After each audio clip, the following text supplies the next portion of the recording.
We got rookie expectations. We got Chris Carter takes. We have takes on various fruits. It's Twitter Tuesday here on the Locked On Vikings podcast.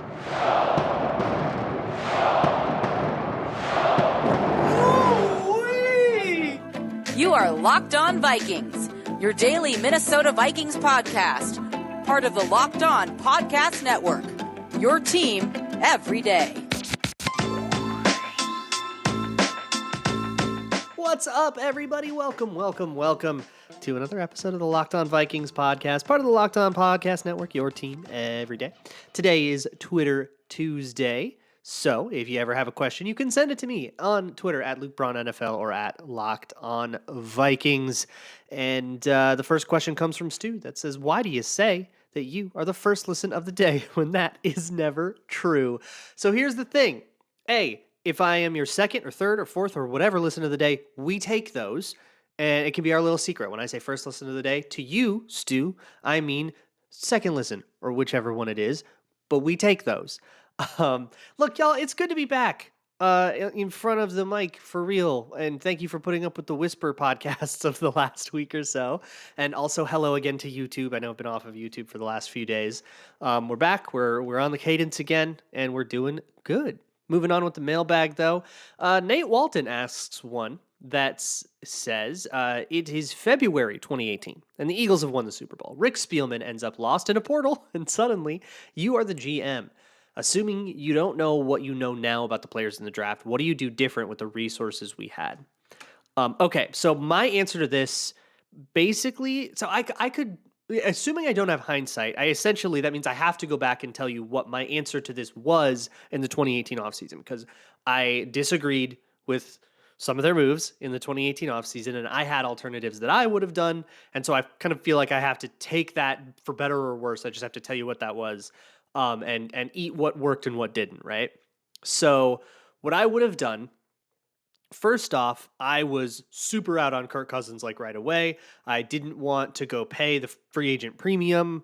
I care a lot less about the money now than I did then, but I definitely I didn't want that was super inefficient. Like there was a market inefficiency that favored the player there, and I didn't really want any part of that. And I didn't like Kirk Cousins, although the reasons for that have evolved a lot, and I was pretty wrong then, and it's evolved into something a lot more coherent now.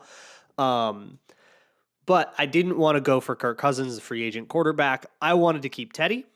I wanted to maybe keep Case Keenum if I could, have those two compete, and then maybe add a rookie to the mix. That was my plan. And so what that would have ended up as, since we picked 30th that year, that would have been Lamar Jackson, right? And maybe if they were quarterback needy, there might have been a trade up market because a team like the Ravens might have wanted to leapfrog a little bit more, right? Because they traded up for Lamar Jackson, so they might have tried to leapfrog the Vikings, and there would have been some trading up, and that would have been absolutely fine. So I think what would have ended up happening if I were in charge was they trade up for Lamar Jackson. That's the super pipe dreamy scenario. But assuming I can't do that, my guy was Connor Williams. Oh my God, I wanted Connor Williams. I don't know. He's been fine for Dallas, and that been worked out better than Mike Hughes did, right? So I think I can still take a lap on that. A lot of people really wanted Will Hernandez. I wanted Connor Williams more, and I think that bore out a little better. I think I can take my victory lap on you all now on that. That's what I would have done in terms of setting up quarterbacks. I was super, super hyped on Sheldon Richardson. And the second there was even a sniff of that being a possibility, I wanted it really bad. So I'd probably still do that. But yeah, I would have gone with Teddy, Case, and a rookie. And if I can't do that, then Connor Williams in the draft. Chris asks, what part of the NFL game TV production needs to be added or taken away? So I don't know about taken away. Here's what I'll say. There is a CBS graphic that needs to die in a volcano, and it's their completions graphic. They'll go over the last 10 passes from this quarterback and, complete or incomplete and for how many yards. But for complete or incomplete, it's just red and green. And so you can have a completion for -2 yards that's green, and it looks like it was a good play. It's horrible. I hate that graphic. That wasn't a good play. It was -2 yards. Make that thing red, you cowards. Take that away from the broadcast. Add to the broadcast. Steal it from the USFL and the XFL before it, and I think even the AAF did it. The mic on the ref. There was so many moments in the USFL that were controversial calls. and you got to hear the process of Mike Pereira, who did this. He was the head of officiating for the USFL. Go, I don't know. I didn't see it. I kind of, if I had to guess, I think he was across the line, but I don't think there's enough evidence to overturn it. Let's overturn this. And you could hear him think through it in real time. And it's so good. Like, it makes the decision so much more understandable. You can look at it and say, I think he was across the line, but at least I understand your thought process there. And that transparency is awesome, but I don't think the league has the balls to do it. Like, they're too scared to, the NFL just doesn't have the stones to like be that transparent. Next one comes from Ben Olson, who says, other than week 1, which Vikings game should my wife and I attend this year? I assume you're talking about home games. Otherwise, I would say go to the preseason game in Vegas because Vegas rules and the stadium's really nice and schwanky. Or go to Buffalo and watch the Bills game. That should be a really fun game. But for me, when I'm choosing like what game or like do London, right? But for me, when I'm choosing like what game would I rather watch, what am I most excited for? It's usually about who's the most exciting opponent to watch. I'm not as interested in like finding the most likely win. Like, okay, yeah, go watch like Bears or Lions if you want a team that's just like in the pit that they should be really favored against, so you can have the most likely win. But for me, instead, I would rather watch something like Vikings Cardinals because the Cardinals are very fun to watch. They are a cool team that's very fun, and they're inconsistent. And there's problems with them, and they didn't win their division last year, but they're always good TV. The Cowboys with Dak Prescott and Trevon Diggs is always really fun to watch. Like, he's going to jump the route, and it's either going to be a really fun interception or a really cool play for the offense. Either way, it's entertaining. Like, he's just good TV. So yeah, Cowboys or Cardinals, that would be my go. Or you could like try to take full advantage of the of the indoor stadium and go see one in December. Like, go see the Jets come to play against the Vikings. Now there's like a sequence of questions all sort of centering the same idea of like 2022 expectations like in total. So we'll get to those. But first, let me talk to you about a good old Gramble. Of course, you can go Gramble on any of those games I just talked about. Any game in the entire 2022 season, those lines are up, baby. You can go find them at betonline.net. Maybe you should just bet on the win total though, or like where they'll land on the division, who will win the conference, MVP odds, stuff like that. You can also bet on golf or tennis or a fight or MLB, WNBA, all sorts of awesome stuff at betonline.net. You can even use their player prop builder to build all kinds of wacky parlays or bet right in the middle of a game with their live betting apparatus. All of that and much, much more is available to you right now at betonline.net, where the game starts. So, who in the NFL moves the line the most?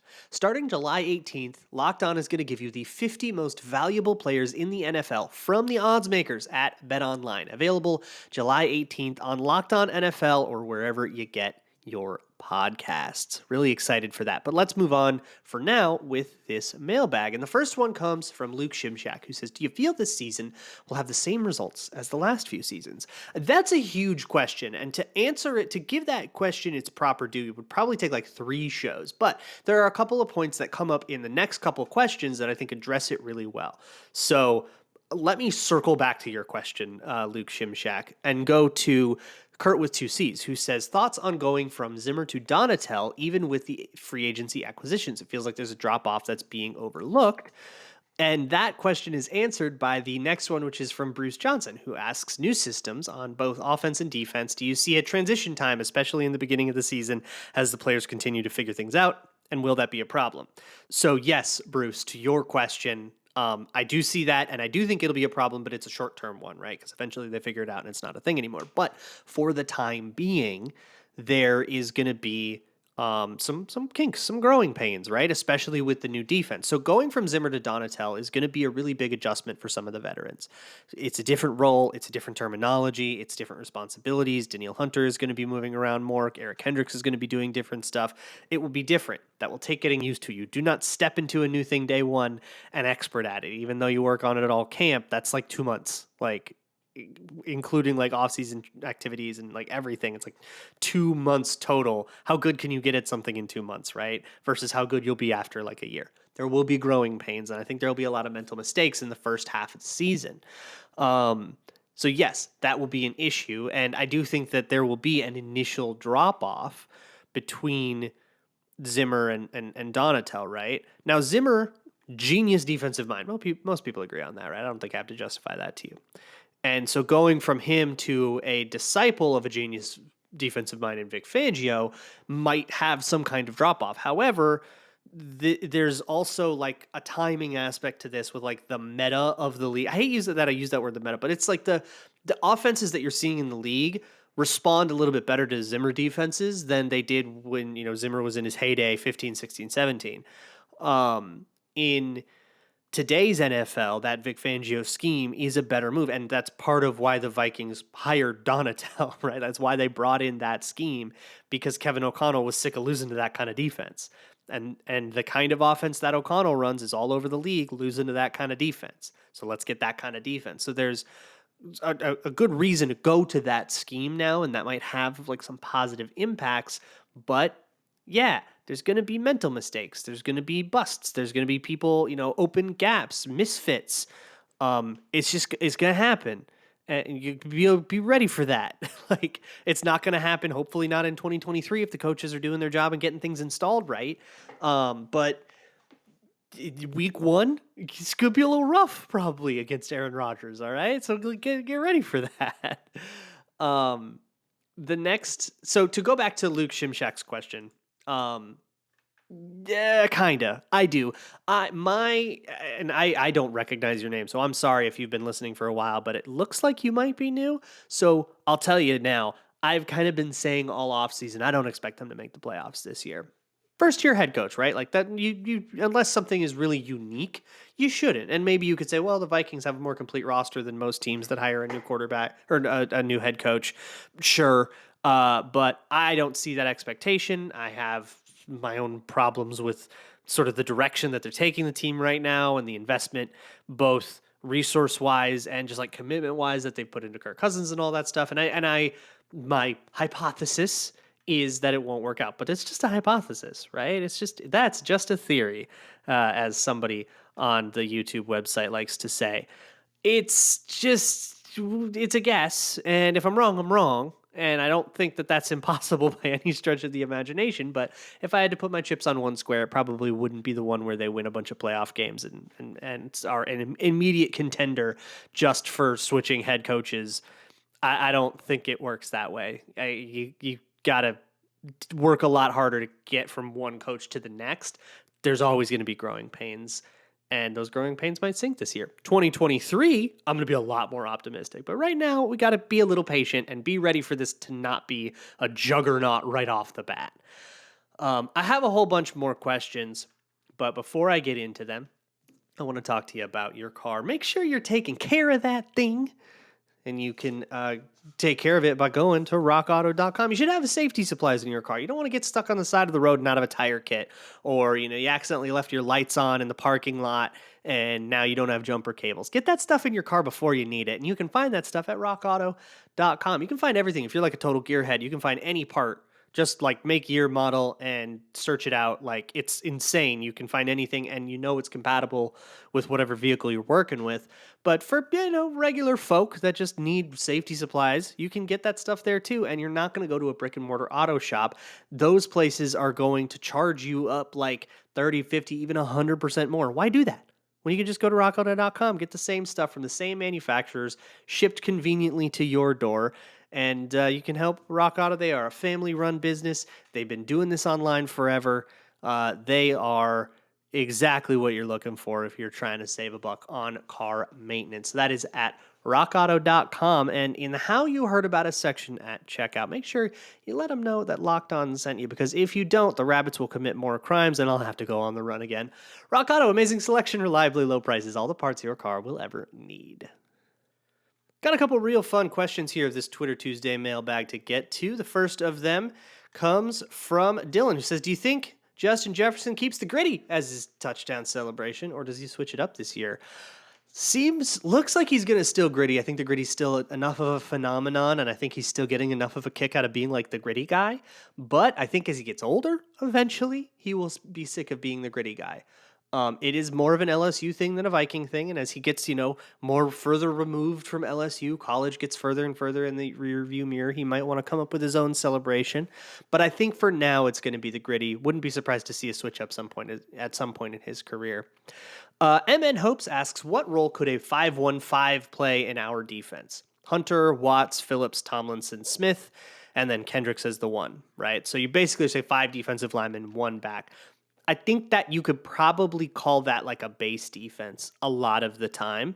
And then like a nickel would be, well, that it would be, yeah, like a run heavy nickel, I guess, right? Because at 5-2 would be the base defense, where you'd have those 5 guys you said, and then Kendricks and Jordan Hicks, and then 4 defensive backs. That would be your like base against like 12 personnel or whatever.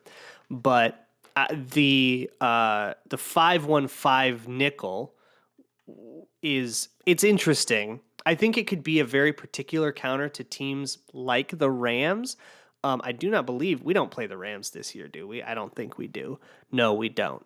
But teams like them that want to bring out, heavier wide receiver sets and still run out of it, or like shotgun heavy run teams, option teams. Like this might be helpful against the Cardinals that want to come out with a bunch of speed, but then also still have a running game based on like Kyler Murray options. That could be really useful there because you think about it. You've got speed on the field in your nickel because you've got an extra D back out there. So you have a speed package, but you also have size. It was kind of a Vic Fangio thing to go 5-1-5, and that one is just like a see ball, get ball, trained dog that sometimes I was a undrafted free agent that. You're not asking them to make complex reads. You're not asking them to wear the green dot or do anything. You're just follow the thing, and it's like play the drill on Madden, right?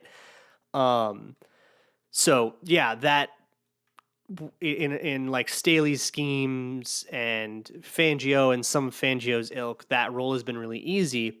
So what I'm really curious to see is in that 5-1-5, and I do think we'll see it. What do you do when that player is Kendricks, who's capable of so much more than that easy role? How do you maximize it? And that is a question that I'm not smart enough to answer, but I'm pretty sure there is one. And I'm not smart enough to answer it without seeing what I'm going to have to just flip to the back of the book, i.e. wait till the season and see what the Vikings do. But I do think that they will find some way to make Eric Kendricks to use all of his skill set instead of just asking him to do the same thing that they asked an undrafted guy to do in Denver. That would obviously be like a waste to Kendricks. Next one comes from Shoot That S, who asks, which rookie not named Lewis Cine would be someone that, if they made a surprising impact, could move the needle for the Vikings in terms of win total? Okay, so a rookie, if they were surprising and really good, how does that move the needle? So Cine would be a big one, but I actually don't think he'd be the biggest one. So if somebody were to make a surprising impact, like Andrew Booth would be a huge one. I think if Andrew Booth was a superstar and Lewis Cine was just okay, that's probably a better outcome than the other way around. Because if you just have a lockdown outside corner, it just opens up so much for any defense. It just makes you capable of so much. Would be great to get like some awesome production out of guard, like Ed Ingram. And then, beyond that, like get something great out of a Caleb Evans, right? If he suddenly is like a superstar, that's like kind of the same thing as if Andrew Booth is. So, give me that. Or Jalen Naylor would be really interesting. You could go really 4 wide if he was really good. You have like Thielen, Jefferson, Osborne, Naylor, and, switch in like BC Johnson or whatever when someone gets tired. That would be pretty sick. But I think I'm going to go with like a corner. Either of the corners would be the one that really has the impact. And then like Cine and Ingram after them. Donkey Teeth asks, will the season be over if they lose their annual Super Bowl against the Packers week 1? Nobody's season's over week 1. Come on. Is this your first time watching football? Nobody's season's over after week 1. And they probably will lose week 1. Like, they're not going to be favored, even though they're at home. The Packers are very good, and the Vikings will be in their first game with like a whole bunch of new stuff. They're going to make a bunch of mistakes, and Aaron Rodgers is going to punish them. It's okay. We have a little patience. Long season. We're not doing this. The season's over after 1 loss. Don't do that.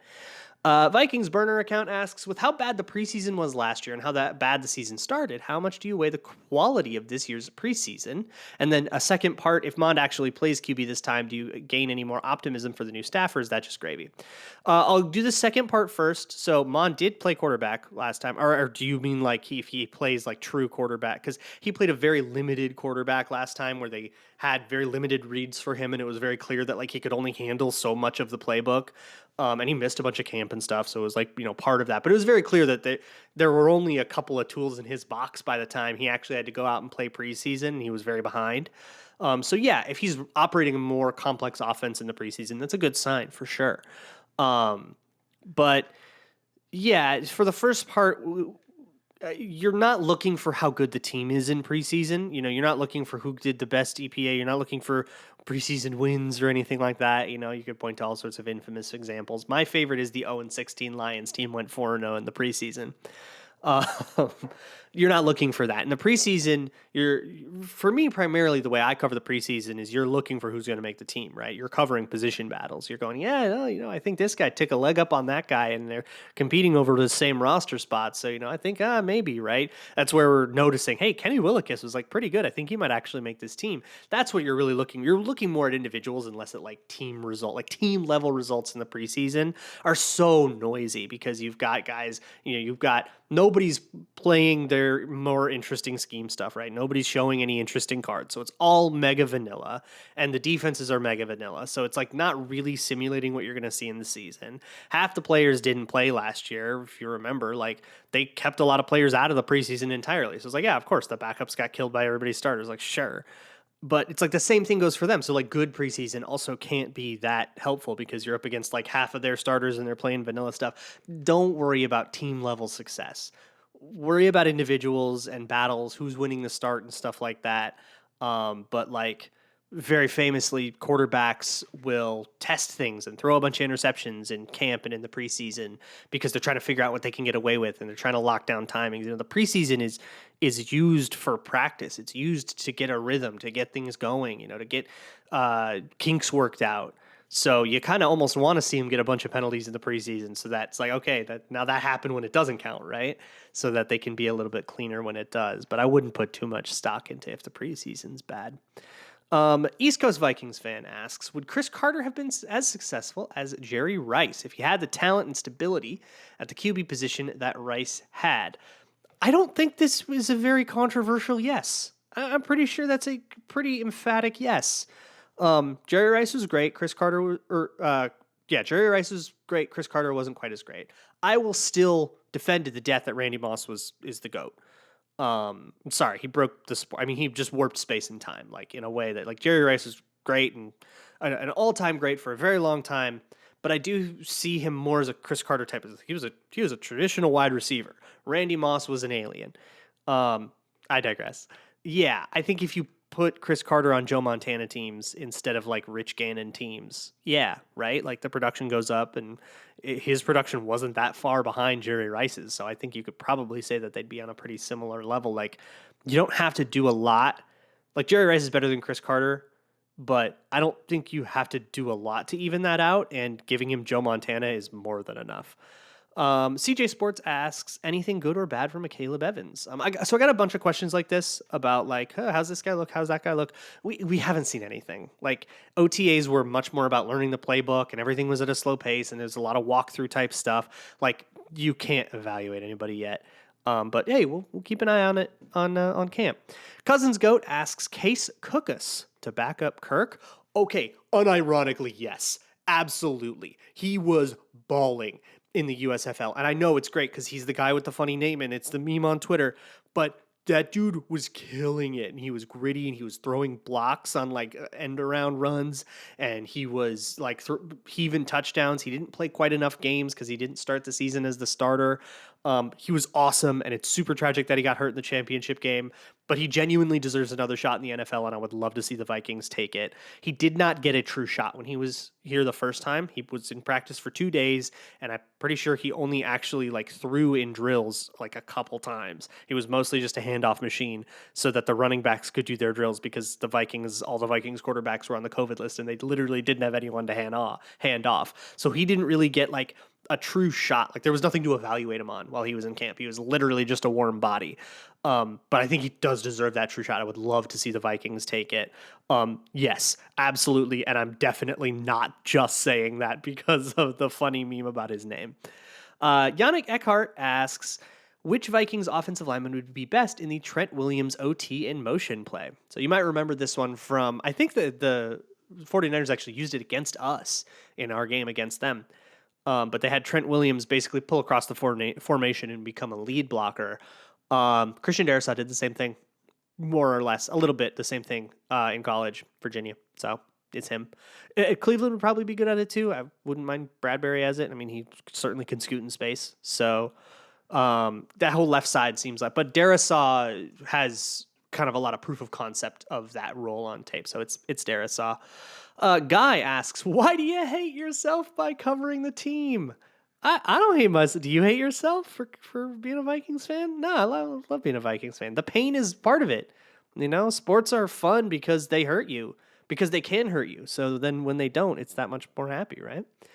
Rasta Pasta asks, what's your favorite land animal? Domestic pets don't count. Gonna have to slam snow leopard on that, I think. Big floofy tail. Love the black and white coloring, and big kitty is good. Brandon asks, do you play Madden? Do you think it would be fun if they added a way to make an expansion team? Occasionally I play franchise mode Madden.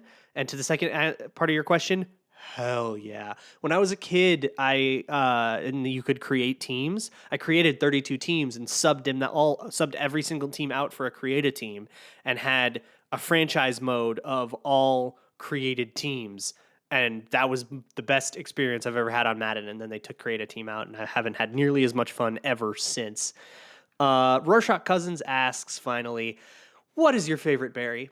And what dish do you enjoy said berry in most? Raspberry for me, big raspberry guy. What dish do I enjoy raspberry in? Compotes, because it's so versatile. Like you could put that on a cheesecake, you could put that on pancakes, but a raspberry compote or like a multi-berry compote, but I love the raspberry. Just literally like throw it in a pot with some sugar and keep it moving so nothing scorches until it turns into a nice sauce. And it's something that if you're like serving breakfast to the family or if you're serving breakfast to friends and stuff, like it's such an easy move, but you can call it something. So, a little compote, well, mint leaf, if you got one flying around, you can be like, I garnished, right? Yeah, I think it's gotta be that because that's such a versatile thing. And I almost always enjoy it. But if you make me say an actual dish, probably cheesecake with a raspberry like sauce on top, or like a raspberry cheesecake if it's like swirled in. But I'm not good. I don't know how to do that. But like Cheesecake Factory does that kind of thing. So yeah, the raspberry cheesecake. That's going to be my dish that I enjoy raspberries in the most. So tomorrow, well, a couple things. Tomorrow we will be back probably to history, but maybe something more modern. We'll kind of see what happens. This Saturday, keep an eye on my Twitter account, all right, at Luke Braun NFL. Just gonna put that out there. And as always, Skol.